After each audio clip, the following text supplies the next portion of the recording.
Hello दोस्तों, स्वागत है आप सबका मेरे YouTube चैनल रोहिणी क्लासेस में। तो आज हम क्लास 9th की अर्थव्यवस्था का चैप्टर 3 का पार्ट 2 देखने जा रहे हैं, जिसका नाम है निर्धनता एक चुनौती, यानी कि गरीबी एक चुनौती। तो पार्ट 1 में हमने जो है निर्धनता के परिचय के बारे में देखा था। हमने शहरी निर्धनता और ग्रामीण निर्धनता के बारे में एक कहानी के माध्यम से समझने का प्रयास किया था कि किस प्रकार जो है निर्धनता एक अभिशाप बनी हुई है। ठीक है, और आज हम देखेंगे ना निर्धनता रेखा के बारे में। ठीक है, तो चलिए बिना किसी देरी के स्टार्ट करते हैं। देखिए, बात करें अगर हम निर्धनता रेखा की ना, तो देखिए निर्धनता रेखा या फिर कह लीजिए गरीबी रेखा जो होती है ना, आय के उस स्तर को कहते हैं जिससे कम आमदनी होने पे इंसान अपनी भौतिक ज़रूरतों को, यानी कि रोटी कपड़ा मकान को पूरा करने में असमर्थ होता है। ठीक है, तो गरीबी रेखा ना अलग अलग देशों में अलग अलग होती है। अब जैसे देखिए, आप अमेरिका के रेफरेंस में बात कर लीजिए और भारत के रेफरेंस में बात कर लीजिए।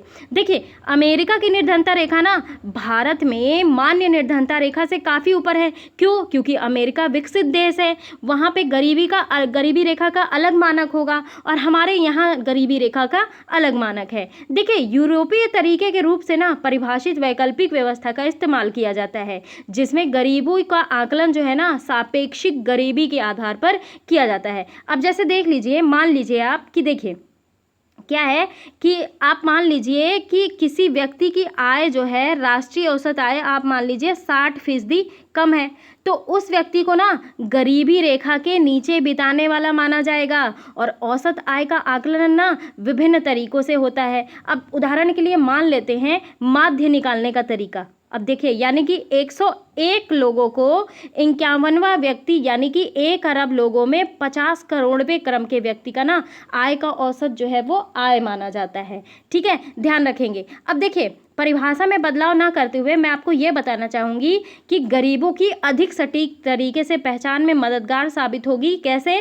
कि कोई भी व्यक्ति, ऐसा व्यक्ति गरीब नहीं है जो गरीबों के लिए निर्धारित सब्सिडी का लाभ ना उठा पाए। ठीक है, ये चीज़ ध्यान रखिएगा। तो देखिए, निर्धनता पर ना चर्चा के केंद्र में सामान्यतः निर्धनता रेखा की अवधारणा होती है। अब देखिए, हम एक व्यक्ति को निर्धन जो है तब ना कहेंगे जब एक निर्धनता रेखा डिसाइड करेंगे, उस निर्धनता रेखा से लोग नीचे आएंगे तो उसे हम निर्धन कहेंगे। ठीक है, तो निर्धनता जो है ना, इसके आकलन की एक सर्वमान्य जो है सामान्य विधि आय और उपभोग स्तरों पर आधारित है। ठीक है, तो किसी व्यक्ति को गरीब माना जाता है यदि उसकी आय या उपभोग स्तर किसी ऐसे न्यूनतम स्तर के नीचे गिर जाए जो मूल आवश्यकताओं के दिए हुए समूह को पूर्ण करने के लिए आवश्यक है। अब देखिए, मूल आवश्यकताओं को ना पूर्ण करने के लिए आवश्यक वस्तुएं विभिन्न कालों और विभिन्न देशों में भिन्न भिन्न है। अब देखिए, काल एवं स्थान के अनुसार ना निर्धनता रेखा भिन्न हो सकती है। ठीक है, ध्यान रखेंगे। तो प्रत्येक देश एक काल्पनिक रेखा का प्रयोग करता है जिसे जो है विकास एवं उसके स्वीकृत न्यूनतम सामाजिक मानदंडों के वर्तमान स्तर के अनुसार मापा जाता है। हम उदाहरण के माध्यम से समझने का प्रयास करेंगे। हमने अभी आपको बताया अमेरिका और भारत के रेफरेंस में जो है वही चीज़ यहाँ भी बताई गई है। तो देखिए, अमेरिका में ना उस आदमी को निर्धन माना जाता है जिसके पास कार नहीं है। ठीक है, लेकिन हमारे भारत में क्या है? हमारे भारत में भाई कार रखना जो है विलासिता मानी जाती है निर्धनों के लिए। निर्धन जो है अपनी पूरी ज़िंदगी बिता देते हैं लेकिन वे कार नहीं ले पाते हैं। ठीक है, तो भारत में अब भी कार रखना विलासिता मानी जाती है। अब देखिए कितना बिग डिफरेंस है। ठीक है, अमेरिका में निर्धन कौन है? जिसके पास कार नहीं है। और भारत में तो भैया जिसके पास साइकिल नहीं है और जो समझ लीजिए बाइक नहीं है, ये भी जो है इनके लिए विलासिता है। कोई कोई निर्धन तो कभी बाइक ही नहीं ले पाता है, तो कार तो दूर की बात। ठीक है, ये चीज़ है।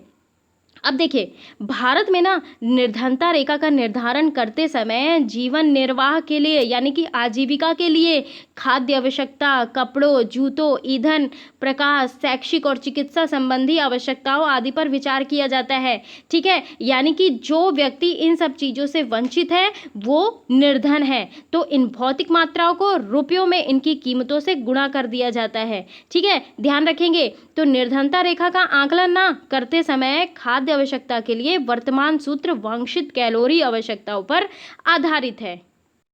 तो अब देखिए, अगर मैं आपको बताऊं कैलोरी आवश्यकताओं पर आधारित, तो देखिए योजना आयोग ने ना ग्रामीण क्षेत्रों के लिए प्रति व्यक्ति प्रतिदिन 2400, ध्यान रखेंगे ये पूछा भी जाता है एग्जाम में कि ग्रामीण क्षेत्रों के लिए कितना कैलोरी डिसाइड है और शहरी क्षेत्रों के लिए कितनी कैलोरी डिसाइड है। ठीक है, तो ग्रामीण क्षेत्रों के लिए 2400 कैलोरी, ठीक है, और शहरी क्षेत्रों के लिए 2100 कैलोरी जो है अनुशंसित है। तो गरीबी रेखा को इस प्रकार परिभाषित किया जाता है। ठीक है, यानी कि गरीबी के आकलन के मापदंड को पौष्टिक आहार के आधार पर परिभाषित किया जाता है। तो पौष्टिक आहार दृष्टि से योजना आयोग ने ग्रामीण क्षेत्रों के लिए प्रति व्यक्ति प्रतिदिन 2400 कैलोरी और शहरी क्षेत्रों के लिए प्रतिदिन 2100 कैलोरी जो है डिसाइड की है। ठीक है, ये चीज़ ध्यान रखेंगे। अब देखिए, खाद्य वस्तुएं जैसे अनाज, दालें, सब्जियां, दूध, तेल, चीनी, ये सब मिलकर ना एक आवश्यक कैलोरी की पूर्ति करते हैं। तो देखिए, आयु, लिंग, काम करने की प्रकृति, इसके आधार पर ना कैलोरी आवश्यकताएं जो हैं वो बदलती रहती है। तो देखिए, भारत में मैंने अभी आपको बताया कि भारत में स्वीकृत कैलोरी आवश्यकता ग्रामीण क्षेत्रों में 2400 कैलोरी प्रति व्यक्ति प्रतिदिन और नगरीय क्षेत्रों में 2100 कैलोरी प्रति व्यक्ति प्रतिदिन है। ठीक है, एग्जाम में पूछा जाएगा तो आप बता लोगे, आई होप, है ना। तो ग्रामीण क्षेत्रों में 2400, शहरी क्षेत्रों में 2100। देखिए, चूंकि ना अब ये आप सोच रहे होगे कि जो है ग्रामीण क्षेत्रों में ज़्यादा क्यों, शहरी क्षेत्रों में कम क्यों। तो देखिए क्या होता है ना कि ग्रामीण क्षेत्रों में कैलोरी आवश्यकता शहरी क्षेत्रों की तुलना में अधिक मानी जाती है। क्यों मानी जाती है? क्योंकि गाँव में श्रम बहुत ज़्यादा है, श्रम ज़्यादा है तो लोगों को जो है खानगी भी ज़्यादा होनी चाहिए, संतुलित आहार भी ज़्यादा लेना चाहिए। तो अनाज आदि के रूप में ना इन कैलोरी की आवश्यकताओं को खरीदने के लिए प्रति व्यक्ति मौद्रिक व्यय को जो है कीमतों में वृद्धि को ध्यान में रखते हुए समय समय पर संशोधित किया जाता है। अब देखिए, जैसे कि मैं आपको बता दूं कि मौद्रिक नीति के अनुसार ना ये सारी चीज़ें डिसाइड होती हैं। कैसे कि देखिए, आरबीआई जो है ना क्या करती है कि अर्थव्यवस्था में पैसे की आपूर्ति को नियंत्रित करती है। ठीक है, ध्यान रखेंगे। तो मौद्रिक नीति के ना कई मकसद साधे जाते हैं। इस पर महंगाई के अंकुश, कीमतों की स्थिरता, टिकाऊ आर्थिक विकास दर का इसका लक्ष्य हासिल किया जाता है। अब जैसे देखिए, आप बात कर लीजिए अगर 2011-12 की और आज जो है 2019-20 की बात कर लीजिए, तो क्या है, महंगाई तब कुछ और थी और आज कुछ और है। तो इन परिकल्पनाओं के आधार पे ना निर्धनता रेखा का निर्धारण भी चेंज होता रहता है। अगर मैं आपको बात बताऊं 2011-12 की, तो निर्धनता रेखा का निर्धारण जो है ना था ना, वो ग्रामीण क्षेत्रों में 816 रुपये प्रतिमाह और शहरी क्षेत्रों में 1000 रुपये प्रतिमाह किया गया था। ठीक है, ध्यान रखेंगे। अभी देखते जाइएगा कि कैसे कैसे जो है निर्धनता रेखा का निर्धारण जो है ना चेंज होता जाता है।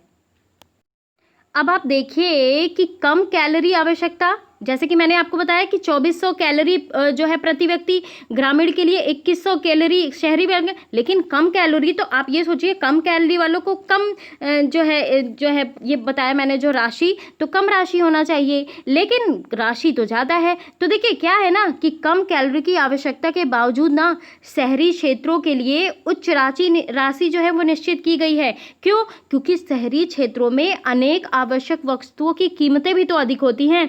अब आप देख लीजिए कि गांव में आप सब्जियां खरीदते हैं तो वही सब्जियां जो है आपको कम रेट में मिलेंगी, और अगर आप शहर में वही सब्जी लेने जाओ तो आपको वो अधिक रेट में मिलेंगी। तो इसलिए जो है ना वस्तुओं की कीमतें जो होती हैं वो शहरी क्षेत्रों में अधिक होती हैं। तो इसलिए जो है जो शहरों की राशि ज़्यादा है। ठीक है, और इस प्रकार ना 2011-12 में ग्रामीण क्षेत्रों में रहने वाले 5 सदस्यों का परिवार जो है निर्धनता रेखा के नीचे होगा। ध्यान रखेंगे, यदि उसकी आय लगभग 4080 रुपये प्रति माह से कम है, और इस तरह परिवार को शहरी क्षेत्रों में अपनी मूल आवश्यकताओं को पूरा करने के लिए कम से कम 5000 रुपये प्रति माह की आवश्यकता होगी। ठीक है, तो निर्धनता रेखा का आकलन ना समय समय पर, या फिर कह लीजिए कि सामान्यतः 5 वर्ष पर जो है सर्वेक्षण के माध्यम से किया जाता है। तो ये सर्वेक्षण कौन करता है? NSSO, यानी कि नेशनल सैंपल सर्वे ऑर्गेनाइजेशन। तो एग्जाम में पूछा भी जाता है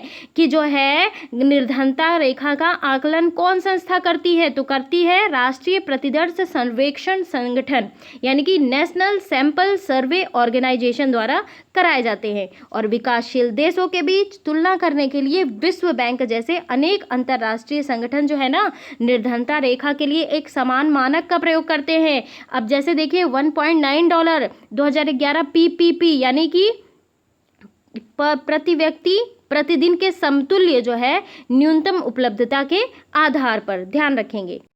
अब बात आई है NSSO की, तो इसके बारे में भी जान लीजिए क्योंकि एग्जाम में पूछा जाता है। तो देखिए मैं आपको बता दूं कि NSSO की स्थापना ना 1950 में हुई थी। कब हुई थी? 1950 में हुई थी। और हर साल ये कार्यालय ना राज्य सरकारों के साथ मिलकर विभिन्न सामाजिक व आर्थिक पहलुओं जैसे कि जान लीजिए पारिवारिक उपभोग व्यय हो गया, रोजगार और बेरोजगारी, स्वास्थ्य, शिक्षा, विकलांगता, कृषि की स्थिति है ना, और जो है अनगिनत ऐसे गैर कृषि उद्यम इत्यादि पे आंकड़े जो है एकत्रित करती है। तो इनके कार्य भी आप ध्यान रखेंगे, ठीक है, ये चीज़ है। अब देखिए आइए इस क्वेश्चन को देख लेते हैं कि विभिन्न देश विभिन्न निर्धनता रेखाओं का प्रयोग क्यों करते हैं। तो देखिए सबसे पहली बात कि हम ये जानेंगे कि निर्धनता रेखा का आशय क्या है, ठीक है। निर्धनता क्या दर्शाते हैं, सबसे पहले ये जान लीजिए। निर्धनता जो है ये दर्शाते हैं ना कि भूखमरी और आश्रय का ना होना, और यह ना एक ऐसी स्थिति है जब माता पिता अपने बच्चों को विद्यालय नहीं भेज पाते, या फिर कह लीजिए कोई बीमार आदमी इलाज नहीं करवा पाता। निर्धनता का अर्थ स्वच्छ जल और सफाई सुविधाओं का अभाव भी है, और इसका अर्थ नियमित रोजगार की कमी भी है तथा न्यूनतम शालीनता स्तर का अभाव भी है। तो ये जो निर्धनता रेखा है ना, ये सारी चीज़ों का डेटा उपलब्ध कराता है। इससे ये पता चलता है कि हमें जो है इस क्षेत्र में क्या क्या कार्य करना है। हमारे देश में गरीबी की रेखा के नीचे जो है कितने व्यक्ति आ रहे हैं, उनको आगे बढ़ाने के लिए क्या प्रयास किए जाने हैं, और इसलिए निर्धनता रेखाओं का प्रयोग किया जाता है। ये चीज़ ध्यान रखेंगे। अब आइए बात करते हैं निर्धनता के अनुमान के बारे में। हम अभी एक टेबल के माध्यम से ये समझने का प्रयास करेंगे कि निर्धनता का अनुमान जो है किस प्रकार और कितना है। अब देखिए ये आपके सामने टेबल प्रदर्शित है। ये है भारत में निर्धनता का अनुमान। इसे दिया था तेंदुलकर कमेटी ने। ध्यान रखेंगे किसने दिया था? तेंदुलकर कमेटी ने। तो भारत में ना निर्धनता का अनुपात आप देख पा रहे होंगे 1993-94 में लगभग 45% से, ध्यान रखेंगे 45% से जो है वर्ष 2004-05 में 37, ध्यान रखेंगे 37% हो गई, ठीक है, गिरावट आई इसमें। तो 2011-12 में क्या हुआ देखिए, 2011-12 में ये गिरकर 22 आ गई है, ठीक है। तो यदि यही प्रवृत्ति रही ना तो अगले कुछ वर्षों में निर्धनता रेखा से नीचे के लोगों की संख्या जो है 20% से भी नीचे आ जाएगी। लेकिन आप ये बात सुनिए, अभी चल रहा है कोविड-19 का दौर, बहुत सारी कंपनीज बंद हो चुकी हैं, बहुत सारे जो है कर्मचारियों को बेरोजगार कर दिया गया है। तो अब मुझे तो नहीं लगता कि अब जो है निर्धनता में जो कमी आएगी, क्योंकि जीडीपी भी हमारी जो है ना निगेटिव में चली गई है। तो लोग जो है बेरोजगार होते जा रहे हैं, निर्धन लोग और ज़्यादा निर्धन होते जा रहे हैं। तो अभी मुझे पॉसिबिलिटीज़ नहीं लग रही है। लेकिन हाँ, अगर जैसे 1993 के बाद से जो प्रोग्रेस चल रही थी वैसे प्रोग्रेस चल रही होती तो जाहिर सी बात है कि 20 क्या 15 से भी नीचे जो है निर्धनता की दर आ जाती। लेकिन अभी पॉसिबल नहीं है, क्योंकि हमें जो है ना भूतकाल से प्रेजेंट को कोरिलेट करके चलना है। तो ये चीज़ें आपके लिए जानना बहुत ज़रूरी है, ठीक है। अब देखिए, अब बात करते हैं असुरक्षित समूह की। ये क्या है? देखिए, निर्धनता रेखा से नीचे के लोगों का ना अनुपात भी भारत में सभी सामाजिक समूहों और आर्थिक वर्गों में एक समान नहीं है। अब मैं आपको अगर ये बता दूं कि आज देखिए बात कर लीजिए, अगर सामाजिक समूह में निर्धनता के प्रति सर्वाधिक असुरक्षित हैं, ठीक है, ध्यान रखेंगे, और इसमें ना अनुसूचित जाति और जनजाति के परिवार हैं। यानी कि इसी प्रकार आर्थिक समूहों में ना सर्वाधिक असुरक्षित समूह जो है ग्रामीण कृषि श्रमिक परिवार और नगरीय अनियत मजदूर परिवार हैं।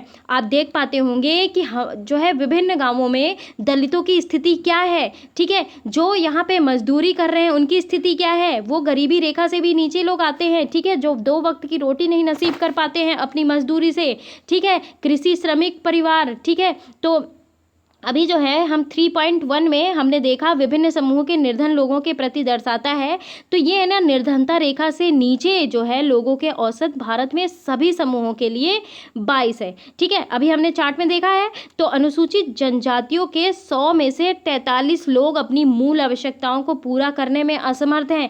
अब यानी कि देख लीजिए 50% से थोड़ा ही कम है, यानी कि समझ लीजिए लगभग 50% अनुसूचित जनजातियों के लोग जो है अपनी मूल आवश्यकताओं आवश्यकताओं को पूरा करने में असमर्थ हैं। तो इस तरह नगरीय क्षेत्रों में 34% अनियमित मजदूर जो है निर्धनता रेखा के नीचे हैं। तो लगभग 34% ना अनियत कृषि श्रमिक यानी कि जो दूसरों के खेतों में काम करते हैं, तो ये लोग जो है ये निर्धनता रेखा में आते हैं। ठीक है, और 29% अनुसूचित जातियां भी निर्धन है। और अनुसूचित जाति और जनजाति के सामाजिक रूप से सुविधा वंचित सामाजिक समूहों से ना का भूमिहीन जो है अनियत दिहाड़ी श्रमिक होना उनकी दोहरी असुविधा की समस्या रहती है। अब देखिए जो दिहाड़ी पे मजदूरी करते हैं तो उनको हमेशा तो काम मिलता नहीं है, और जब काम मिलता है ना तो इतने पैसे नहीं मिलते उन्हें कि वो अपनी 2 वक्त की रोटी का इंतजाम करवा पाएँ। तो हाल ही के कुछ अध्ययनों ने ये दर्शाया है कि जो है 1990 के दशक के दौरान अनुसूचित जनजाति परिवारों को छोड़कर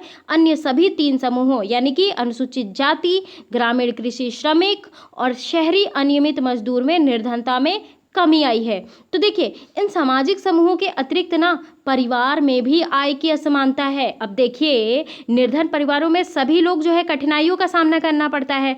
आप देखते होंगे ना कि जो निर्धन का परिवार होता है ना, परिवार के सभी सदस्य कार्य में लगे रहते हैं, तब भी वो अपनी आवश्यकताएं नहीं पूरी कर पाते। लेकिन कुछ लोग जो है ना दूसरों से अधिक कठिनाइयों का सामना करते हैं। अब कुछ संदर्भों में महिलाओं, वृद्ध लोगों और बच्चियों को भी जो है ढंग से परिवार में उपलब्ध संसाधनों तक ना पहुंच से वंचित किया जाता है। ये चीज चाहिए।